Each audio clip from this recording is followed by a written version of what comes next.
राधे राधे कृष्ण कन्हैया गोपाल प्यारो मुरली बजैया। जय श्री राधे। श्री राधा मानव्यारी लाल श्री श्री बाबा महाराज के श्री चरणों में प्रणाम। धर्माद्यर्थ चतुष्टयम विजयताम किम तत् वृथा वार्तया सैकांतेश्वर भक्ति योग पदवी द्वारोपिता मूर्धनि या वृंदावन सीमनी काचन घनाश्चर्या किशोरी मणि तत्कैंकर्य रसामृतादेह परम चित्ते न मे रोचते। ग्रंथकार ने इस श्लोक में किंकरी भाव की महिमा का वर्णन किया है। श्लोक का भाव है धर्म अर्थ काम मोक्ष ये चारों पुरुषार्थ विजय को प्राप्त हो रहे हैं, किंतु इनकी व्यर्थ चर्चा से क्या लाभ। ईश्वर की भक्ति योग पदवी को दूर से प्रणाम करते हैं, अर्थात उससे भी हमारा क्या प्रयोजन है।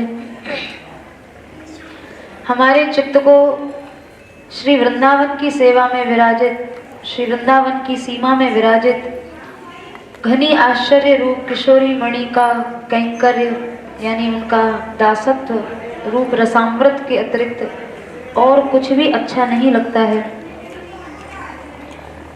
इस वृंदावन की सीमा में जो आश्चर्यमयी किशोरी जनों में शिरोमणि हैं, उन श्री राधा रानी के दासी भाव के रस रूपी अमृत के अतिरिक्त मेरे चित्त को अन्य कुछ भी अच्छा नहीं लगता है। ये दासी भाव की महिमा का वर्णन इस पद्य में ग्रंथकार ने किया है, क्योंकि इससे पूर्व पद्य में हम लोग सुन चुके हैं श्री राधा रानी के दर्शन के लिए जिन श्याम सुंदर के नेत्र चंचल हो रहे थे, निकुंज द्वार पर खड़ी हुई सखी ने श्याम सुंदर से पूछा कि आपके पास ऐसा कौन सा महान साधन है या महान उपाय है जिससे आपको श्री राधा रानी के दर्शन की जो लालसा है वो सिद्ध हो सके। तो श्याम सुंदर ने निवेदन किया कि मेरे पास अन्य कोई उपाय या अन्य कोई साधन नहीं है उनके दास्य भाव के अतिरिक्त, अर्थात मेरी यह लालसा श्री राधा रानी के चरणों का दास्य स्वीकार करने से ही सिद्ध हो सकती है। इसलिए इस पद्य में ग्रंथकार ने उस दास भाव की महिमा का वर्णन किया है, और उस दास भाव की महिमा का वर्णन करते हुए ही ये कहते हैं धर्माद्यर्थ चतुष्टयम विजयताम किम तत् वृथा वार्तया। श्रुति और स्मृति में धर्म का वर्णन हुआ है, उपवेदों में और नीति संबंधी शास्त्रों में अर्थ का निरूपण हुआ है, वात्सायन आदि मुनियों से प्रणीत ग्रंथों में काम का वर्णन और उपनिषद में मोक्ष का वर्णन है। और इस तरह से धर्म अर्थ काम और मोक्ष सभी जगह सभी शास्त्रों में मनुष्य मात्र के लिए उन पुरुषार्थ चतुष्टय की सिद्धि ही, यानी मनुष्य मात्र को धर्म अर्थ काम और मोक्ष इन चारों पुरुषार्थों की सिद्धि के लिए प्रयत्नशील होना चाहिए। इनके अतिरिक्त अन्य कोई पुरुषार्थ है भी नहीं। तो इस पर ग्रंथकार कहते हैं धर्म अर्थ काम मोक्ष इन पुरुषार्थ की जय हो। ये श्रेष्ठ रूप से अपने अपने मार्ग के रूप में अपने अपने अधिकारियों को, उपासकों को अपनी प्राप्ति कराते रहें, उनके मध्य विराजमान रहें, किंतु मुझे धर्म अर्थ काम मोक्ष की प्राप्ति के लिए साधन करने की कोई आवश्यकता नहीं है। यहाँ विजयताम कहकर उनकी विजय हो, यानी वो उनकी महिमा अपनी जगह वे महिमामय बने रहें। जैसे उपेक्षा की दृष्टि से किसी को जाने देने के लिए कहा जाता है, ऐसे ही यहाँ अपनी ओर से आदर देते हुए विजयताम कहा, यानी धर्म अर्थ काम मोक्ष की जय हो, किंतु आदर पूर्वक उनको अस्वीकार कर दिया गया है। आदर तो दिया लेकिन उनको अस्वीकार कर दिया गया, स्वीकार नहीं किया, यानी सादर अस्वीकार कर दिया गया। और कहते हैं किम तद वृथा वार्तया, जब धर्म अर्थ काम मोक्ष की सिद्धि हमें करनी ही नहीं है तो उनकी व्यर्थ में चर्चा क्यों की जाए, उनकी चर्चा से क्या लाभ है, ये तो केवल वाणी का अपव्यय ही है। जैसे कि प्रसिद्ध कहावत है, प्रयोजनम अनुद्दिश्य न मंदोपि प्रवर्तते, जिस कार्य में प्रयोजन की सिद्धि न हो, प्रयोजन के बिना मूर्ख व्यक्ति भी किसी कार्य को नहीं करता है। एक मूर्ख से मूर्ख आदमी भी किसी कार्य को करता है तो उस कार्य के पीछे कुछ न कुछ उसका प्रयोजन होता है। बिना किसी प्रयोजन के तो मूर्ख भी कोई काम नहीं करता है। तो जब हमें धर्म अर्थ काम मोक्ष से कोई प्राप्ति की इच्छा ही नहीं है, कोई लेना देना ही नहीं है, तो व्यर्थ में इनकी हम चर्चा भी क्यों करें। फिर वर्णन करते हैं, एक होता है सामान्य धर्म और एक होता है परम धर्म। जैसा कि भागवत जी में वर्णित है, धर्मः प्रोज्झित कैतवोत्र परमो निर्मत सराणाम सताम। इसके द्वारा परम धर्म का निरूपण किया गया है। परम धर्म क्या है? जो कैतव रहित है, छल रहित है, कपट रहित है। तो इन सब धर्मों का फल क्या है? धर्म की साधना करने से मुक्ति की प्राप्ति हो जाती है, मोक्ष मिल जाता है। लेकिन भागवत जी में वर्णन है, मुक्तिम ददाति करहिचित स्मन भक्ति योगम। मुक्ति भी भगवान दे देते हैं पर भक्ति योग नहीं देते। जैसा कि कपिल भगवान ने स्वयं कहा है, सालोक्य सार्ष्टि सामीप्य सारूप्यैकत्वमप्युत दीयमानां न गृह्णन्ति विना मत सेवनम जनाः। भगवान अपने भक्त को 5-5 प्रकार का मोक्ष देते हैं। उनके लोक में रहना, उनके वैभव से रहना, उनके पास रहना, सारूप्य उनमें एकत्व प्राप्त हो जाना और उनके जैसे स्वरूप से रहना। सालोक्य है, सार्ष्टि है, सामीप्य है, सायुज्य है, सारूप्य है। तो ये 5-5 प्रकार की मुक्तियां भगवान स्वयं देते हैं। लेकिन जिनका भगवत सेवा में भाव बन चुका है वे जन कहते हैं, दीयमानम, भगवान दे रहे हैं पर न गृह्णन्ति, वे उसे स्वीकार नहीं करते। बिना मत सेवनम जना, भगवान के भक्त तो केवल उनकी सेवा के अलावा अन्य कुछ नहीं चाहते हैं। तो इन सब पद्यों से ये स्पष्ट होता है कि भगवान के भक्त मुक्ति का भी सहज में तिरस्कार कर देते हैं। तो हो सकता है इस श्लोक में ग्रंथकार कह रहे हो कि हमें धर्म की साधना इसलिए नहीं करनी क्योंकि हमें मोक्ष नहीं चाहिए, पर भगवान की एकांत भक्ति तो हो सकता है इनको इसकी इच्छा हो। तो इस पर कहते हैं कि वह एकांत भक्ति योग की पदवी भी हमने मस्तक पर चढ़ा ली है। सैकांतेश्वर भक्ति योग पदवी त्वारोपिता मूर्धनि। यानी इस कथन में भी आदर पूर्वक भगवान की एकांत भक्ति योग को भी अस्वीकार कर दिया गया है। तो अब यहाँ कोई कह सकता है कि एकांत शब्द तो न किंचित साधवो धीरा भक्ता एकांतनो मम वांछन्त्यपि मया दत्तम कैवल्यम पुनर्भवम। जैसा कि वर्णन आया है, भगवान ने कहा है, साधु धीर और मेरे एकांती भक्त मेरे द्वारा कैवल्य और मोक्ष की इच्छा भी नहीं करते हैं। यानी मैं उनको मोक्ष देता हूँ पर वे मोक्ष की कामना भी नहीं करते हैं।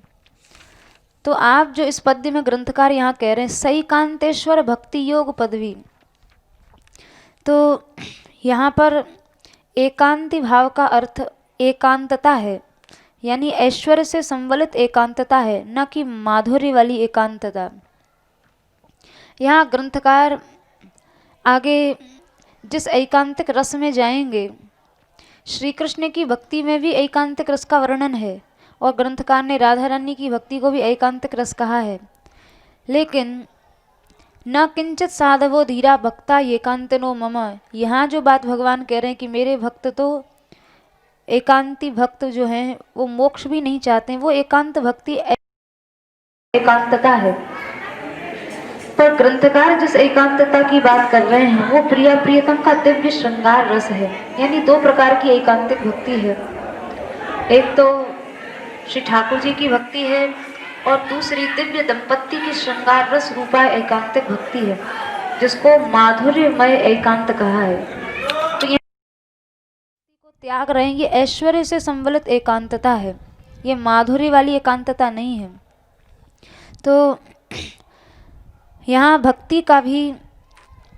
भक्ति को भी आदर पूर्वक अस्वीकार कर दिया है, यानी स्वीकार नहीं किया है, लेकिन आदर पूर्वक किया है। आदर से तात्पर्य है कि संसार में विषयांधता में या अज्ञान की अंधता में जो लोग पड़े हुए हैं, उन पर जो कृपा परायण हैं, भगवद रूप हैं, समस्त वैष्णव संप्रदायों के जो आचार्य हैं, जिन्होंने दृढ़ता पूर्वक और प्रयत्न पूर्वक भक्ति को प्रख्यापित किया है, यानी अपने अपने संप्रदाय मार्गों के द्वारा भक्ति की स्थापना की है, और सभी जो अज्ञानांधता में पड़े हुए लोग हैं उनका मार्ग प्रशस्त किया है कि आप सभी इस भक्ति मार्ग का अनुसरण करें और इस अज्ञानांधता से मुक्त हों।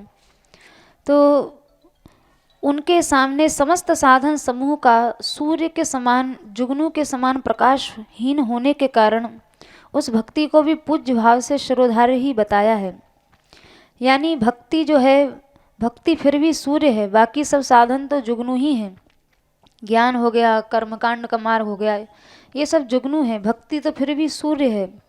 तो भक्ति को सूर्य बताकर उसकी उपेक्षा तो नहीं की यहाँ ग्रंथकार ने, पर वे बताते हैं कि उस भक्ति में भी मेरी रुचि तो नहीं है, क्योंकि उस भक्ति से भी आगे मुझे कोई और असाधारण रस प्राप्त हो चुका है। तो रुचि भेद के कारण भक्ति से भिन्न अपनी रुचि का वर्णन ग्रंथकार ने किया है। भक्ति योग की उपेक्षा नहीं की है, भक्ति योग का आदर किया है, क्योंकि भक्ति योग जो है अन्य साधनों की अपेक्षा सूर्य है। बाकी सब साधन तो जुगनू की तरह हैं, पर भक्ति एक सूर्य की भांति है जो लोगों को अज्ञानांधता से निकालती है, मायांधता, विषयांधता से निकालती है। तो यहाँ ग्रंथकार ने उस भक्ति को, कहते हैं, मैंने आदर पूर्वक उसे अपने मस्तक पर चढ़ाकर और उसको प्रणाम कर दिया है, यानी स्वीकार नहीं किया, पर आदर तो आदर किया है, पर स्वीकार उसे भी नहीं किया है।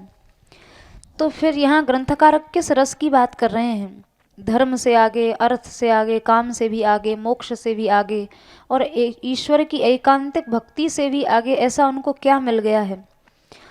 तो कहते हैं, असाधारण स्वरूप और गुणों से विशिष्ट, यानी गुणों से युक्त श्री वृंदावन की सीमा में केवल वृंदावन मात्र जो गोचर है, जो वृंदावन मात्र को ही गोचर होती है, अनिर्वचनीय है, घनीभूत आश्चर्य में स्वरूप वाली किशोरियों में शिरोमणि है, अर्थात परम श्रेष्ठा है।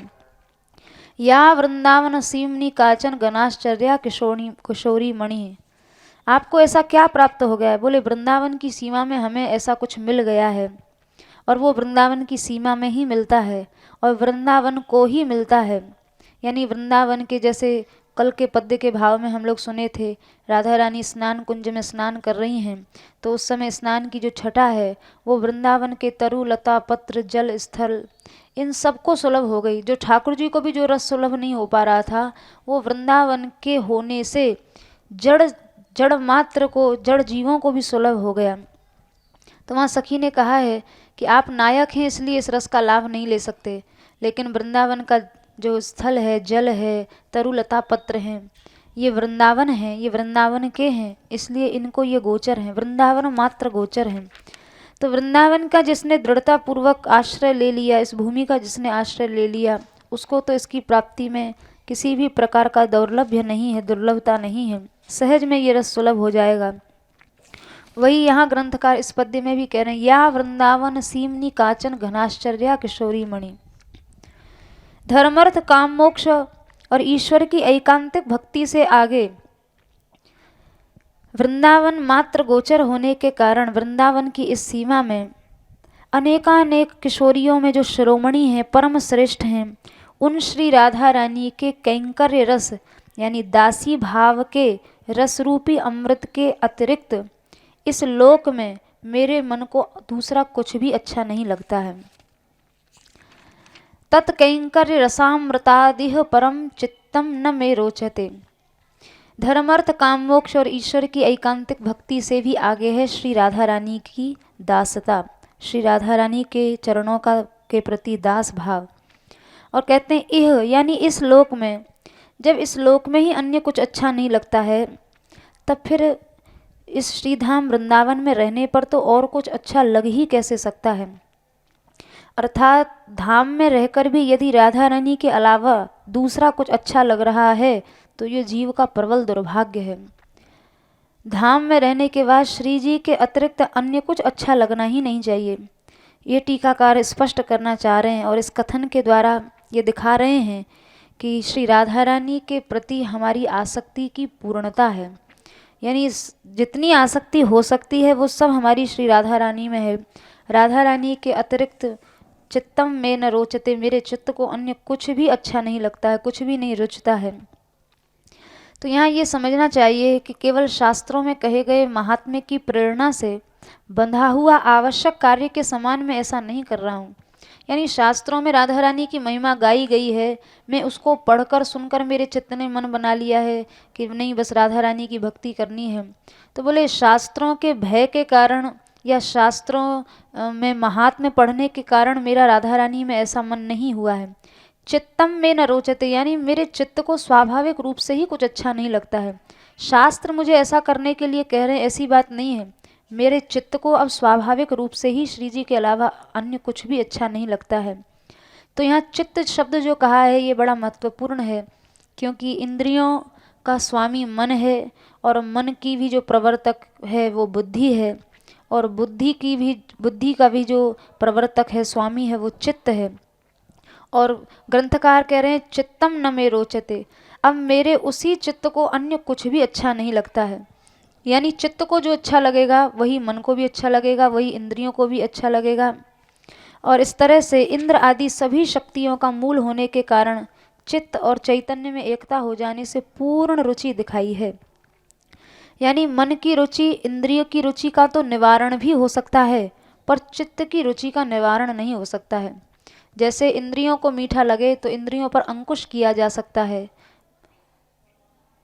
इंद्रियों को मीठा अच्छा लगता है, लेकिन ऐसा कोई रोग शरीर में हो जाए कि उसमें मीठा विष के समान कार्य करे तो डॉक्टर आदि भी मना कर देते हैं कि अब मीठा मत खाइए। तो ठीक है, इंद्रिय को, जीव को अच्छा लगता है, पर चूंकि शरीर के लिए वो अच्छा नहीं है इसलिए लोग मीठा छोड़ देते हैं।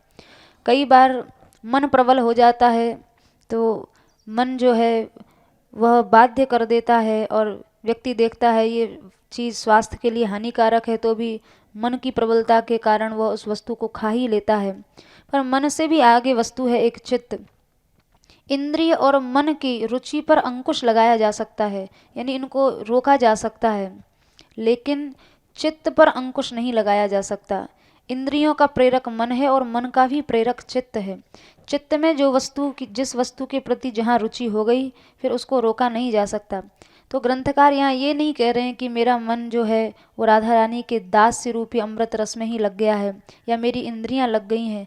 वे कहते हैं चित्तम न मे रोचते, मेरा चित्त स्वाभाविक रूप से उसकी रुचि केवल राधा रानी के चरणों के दास्य में ही है। अब श्री जी के चरणों की दासता के अलावा मेरे चित्त को अन्य कुछ भी अच्छा नहीं लगता।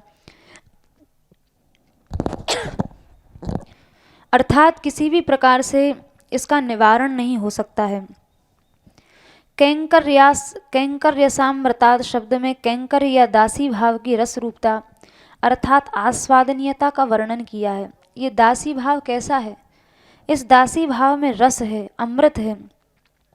तो अमृत कहकर ये सूचित किया गया है कि बड़े बड़े दिव्य लोक भी अब मुझे आकर्षित नहीं कर पाएंगे, क्योंकि मेरे लिए महामधुर और महान तृप्ति प्रद यानी महान संतोषकारी इहा माने इस लोक में प्रस्तुत राधा तत्व के अलावा अन्य कुछ भी नहीं है।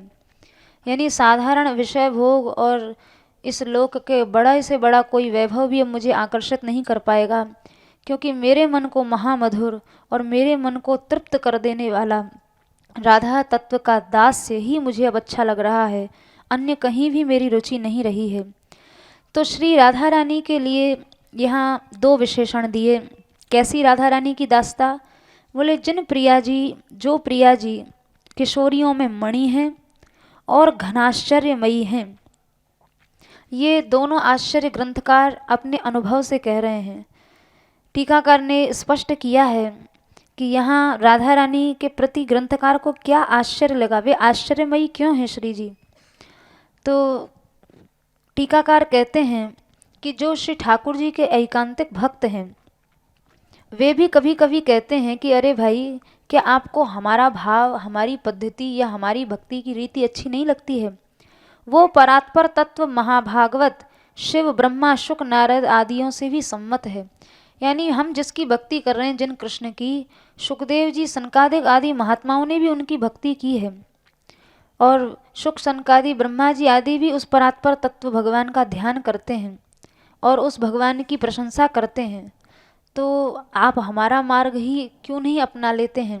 तो रसिक जन कहते हैं हम क्या करें, आपके जो ध्येय हैं और ज्ञेय हैं वो परात्पर ब्रह्म भी जिनकी सेवा में तत्पर रहते हैं, उन श्री राधा रानी में हमारी चित्त की रुचि हो गई है, तो फिर हमारा क्या दोष है।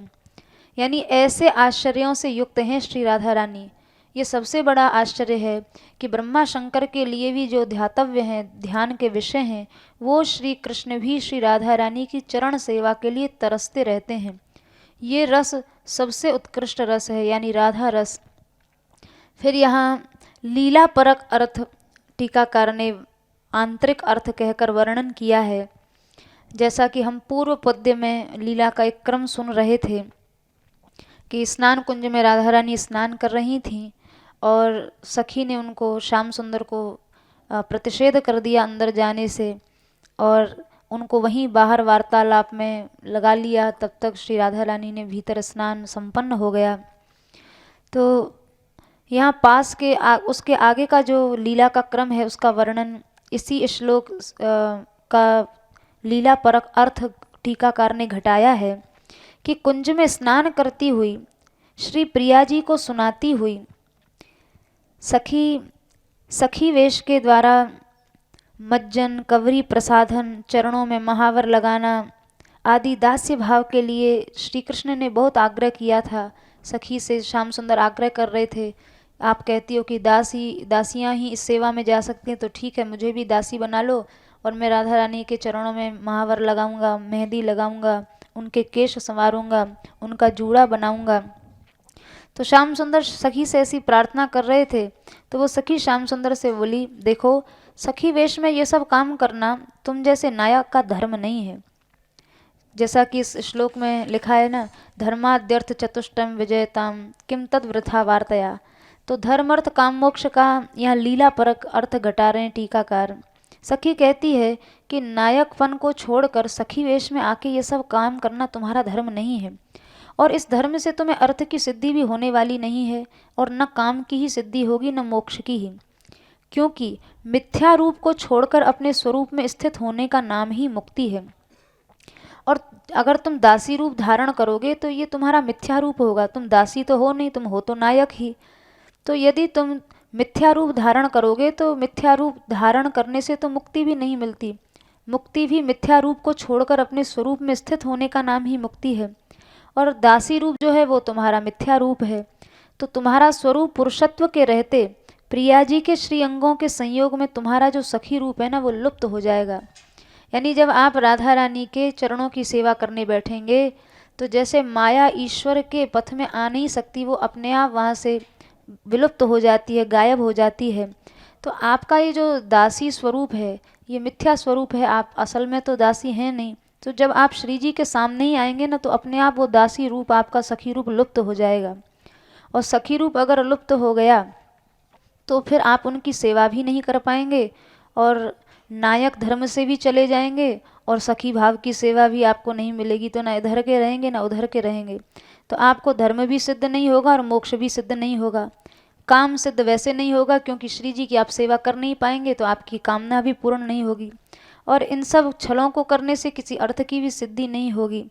इसलिए उस छद्म या छल के निर्वाह के भय में तुम्हारा काम भी नहीं बनेगा, तब तुम्हें सखी वेश से किस अर्थ की प्राप्ति होगी। मुझे तो ऐसा लगता है हे कृष्ण, केवल तुम्हारे धर्म का नाश ही हो जाएगा।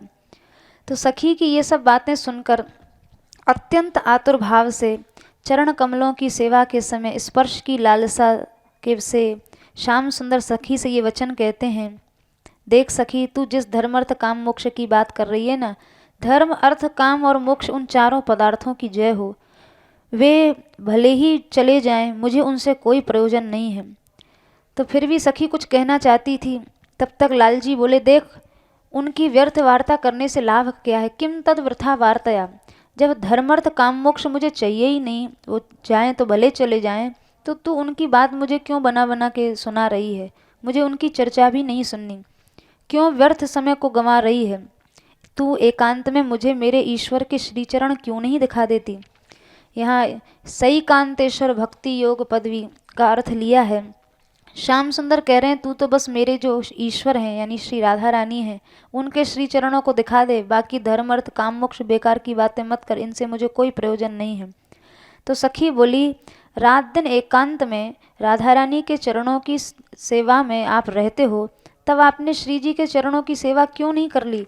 आज ही आपका मन विशेष सेवा की ओर क्यों दौड़ रहा है। आपको इसके पहले भी तो राधा रानी कई बार मिली हैं, तभी अपनी इच्छा पूरी कर लेते, तभी उनके चरण दबा लेते। तो श्याम सुंदर बोले, एकांत में अपने ईश्वर के भक्ति योग की इच्छा से चरण संवाहन करने की पदवी और रीति तो मेरे मस्तक पर आरोपित है, पर अब उसका भी प्रयोजन नहीं है। यानी श्री राधा रानी के चरणों के संवाहन तो मैंने कर लिया है और वो तो मेरे मस्तक पर आदर पूर्वक स्थापित ही है, पर अब मुझे वो सेवा भी, साक्षात श्री जी के चरणों की सेवा भी नहीं चाहिए। वो तो मेरे मस्तक पर विराजती ही है, तो फिर चाहिए क्या।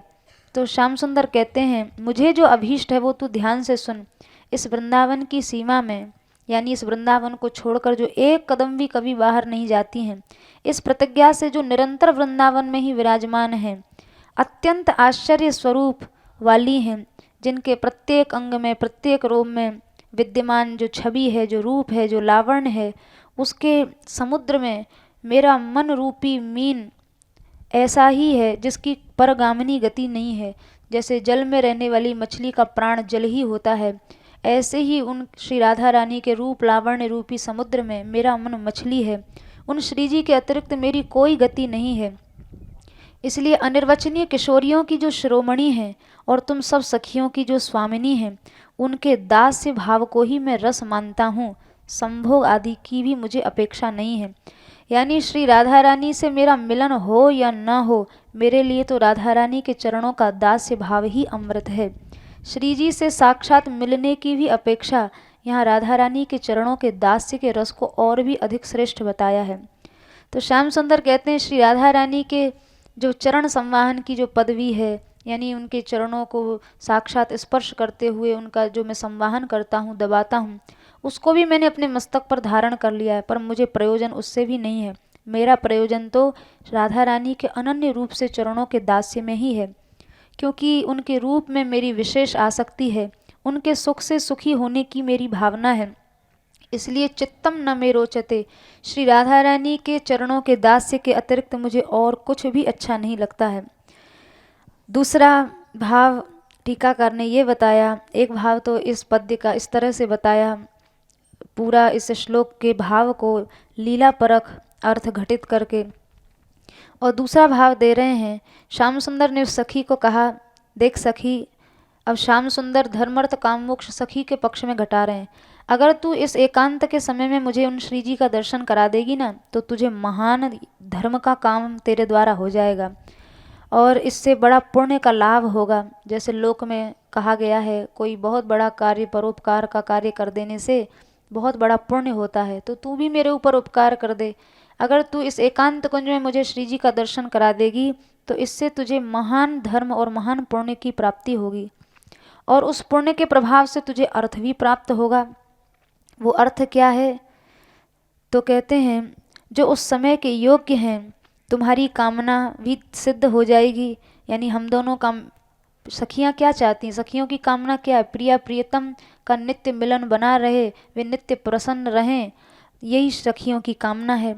तो श्याम सुंदर कहते हैं, देख, तू मुझे दर्शन करा देगी तो तुझे धर्म भी मिल जाएगा, अर्थ की सिद्धि भी हो जाएगी और तेरी कामना भी पूर्ण हो जाएगी। हम दोनों का मिलन होगा तो तेरी कामना पूर्ण हो जाएगी और मोक्ष भी सिद्ध हो जाएगा। वह मोक्ष क्या है? विहार के समय में भी न रोका जाना, यानी हम प्रिया प्रीतम जब विहार कर रहे होंगे तो उस समय में भी तुझे कोई रोक नहीं पाएगा भीतर आने से, तो तेरे को इससे बड़ा सखियों का मोक्ष क्या हो सकता है। तो ये सब तुझे प्राप्त हो जाएगा। तो इस तरह की घूसखोरी की, रिश्वत की बातें सुनकर वो गर्वपूर्वक सखी बोली, इन धर्म अर्थ काम मोक्ष की व्यर्थ चर्चा क्यों करते हो श्याम सुंदर, ये सब तो मुझे पहले से ही प्राप्त हैं। जिनकी घूस आप मुझे दे रहे हो ना, ये सब तो मुझे पहले से ही मिले हुए हैं। फिर मेरा तुम्हारे द्वारा दिए हुए किसी पदार्थ से क्या प्रयोजन। मैं ठहरी राधा रानी की दासी, मैं तुमसे भला क्यों कुछ लेने लगी। तो श्याम सुंदर ने कहा, एकांत में ईश्वर, यानी अब यहाँ उस तृतीय चरण का अर्थ घटा रहे हैं, द्वितीय चरण का, सैकांतेश्वर भक्ति योग पदवी त्वारो पिता मूर्धनी। श्याम सुंदर बोले, एकांत में ईश्वर यानी नायक, ऐसे मुझे कृष्ण की भक्ति योग दान करने का अधिकार या चरण संवाहन करने का अधिकार मैं तुझे दे दूंगा। यानी तू जिसे चाहेगी उसे मेरी भक्ति दे पाएगी, ऐसा वरदान मैं तुझे दे दूंगा अगर तूने मेरा काम बना दिया। और तुम्हें अपने चरण दबवाने का अधिकार भी दे दूंगा। तो वो सखी सिर हिलाते हुए प्रियतम के प्रस्ताव को अस्वीकार करते हुए उसने कटाक्ष पूर्वक व्यंग से कहा कि आप जो कहते हैं कि मैं जिसे चाहूँ कृष्ण की भक्ति योग का दान कर दूं या मुझे आपके चरणों की सेवा मिले, ठीक है, इस बात को मैं अपने सिर पे चढ़ाती हूँ, पर इस भक्ति को भी तो मैं दूर से ही प्रणाम करती हूँ। गौर तेज से अलग, राधा रानी से अलग करके मुझे केवल श्याम तेज की सेवा करने की कोई इच्छा नहीं है। मुझे ना आपके चरण दबाने की इच्छा है और ना आपकी भक्ति किसी को देने की इच्छा है। वृंदावन की सीमा में शपथ करके सौगंध खाकर कहती है कि राधा रानी की दासी होने से बढ़कर मेरे चित्त में दूसरा कुछ नहीं है। यानी राधा रानी के चरणों का दास्य ही मेरे लिए सबसे बड़ा है।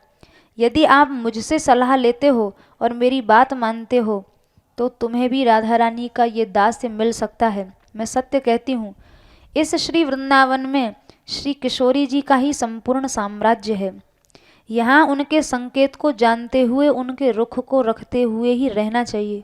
अगर अपनी भलाई चाहते हो तो श्री राधा रानी के ही रुख में अपना रुख मिला लो। तो एक अर्थ यहाँ श्याम सुंदर ने धर्मर्थ काम मोक्ष का सखी के प्रति घटित किया, ये टीकाकार ने स्पष्ट किया। एक अन्य अर्थ टीकाकार कह रहे हैं कि धर्म आदि की उपेक्षा के बाद सखी का आग्रह देखकर प्रियतम को कौतुकी होने के कारण कुंज की सीमा में ही सखी ने खड़ा कर दिया। सखी जानती है ये बड़े चंचल हैं, इनको भीतर घुसने देना ठीक नहीं है, तो वहीं कुंज की सीमा पर ही उनको खड़ा कर दिया और खड़ा करके उनसे शपथ खिलवाई, सिर पर हाथ रखवा कर कहती है, देखो प्रियतम, तुम्हें भक्ति योग की शपथ है, सच कहो तुम्हें क्या करना होगा, यानी तुम्हें क्या चाहिए। तो श्याम सुंदर धर्म संकट से कहते हैं, मुझे दासी भाव के अलावा कुछ भी नहीं चाहिए। तो सखी श्याम सुंदर से उनके हृदय की बात लेना चाहती है कि अब सच सच कह दो, तुम यहाँ खड़े होकर चाहते क्या हो। तो श्याम सुंदर शपथ पूर्वक कहते हैं, मुझे श्री राधा रानी के दासी भाव के अतिरिक्त अन्य कुछ भी नहीं चाहिए।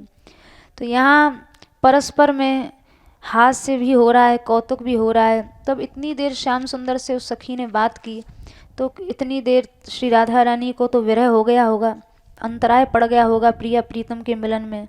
तो बोले नहीं नहीं, परोक्ष ज़्यादा प्रिय होता, परोक्षम च मम प्रियम। जितनी देर मिलन नहीं होता तब उतनी देर में मिलन का सुख और भी अधिक बढ़ता रहता है। तो इन सब बातों से प्रिया जी के हृदय में सिद्ध हुआ कि कितना महान हर्ष है। जो बात सखी श्याम सुंदर से द्वार पर खड़े होकर कर रही थी, इन सभी बातों को राधा रानी भीतर से सुन रही थीं और उनके मन में श्याम सुंदर का उनके प्रति कितना भाव है ये जानकर अत्यंत हर्ष हुआ। तो उससे कोई व्यवधान नहीं हुआ, बल्कि श्री राधा रानी की प्रसन्नता ही हुई। सखी जन ऐसा कोई कार्य नहीं करती जिससे श्री जी को किसी भी प्रकार का कष्ट हो। तो श्याम सुंदर की इस श्री जी के प्रति प्रगाढ़ आसक्ति और दास्य भाव के प्रति विशेष भाव को सुनकर श्री राधा रानी भी अत्यंत प्रसन्न हो गई। और फिर अग्रिम पद में श्री राधा तत्व का वर्णन, परम आराध्य तत्व श्री राधा तत्व है, उसका वर्णन ग्रंथकार ने किया है। जय श्री राधे।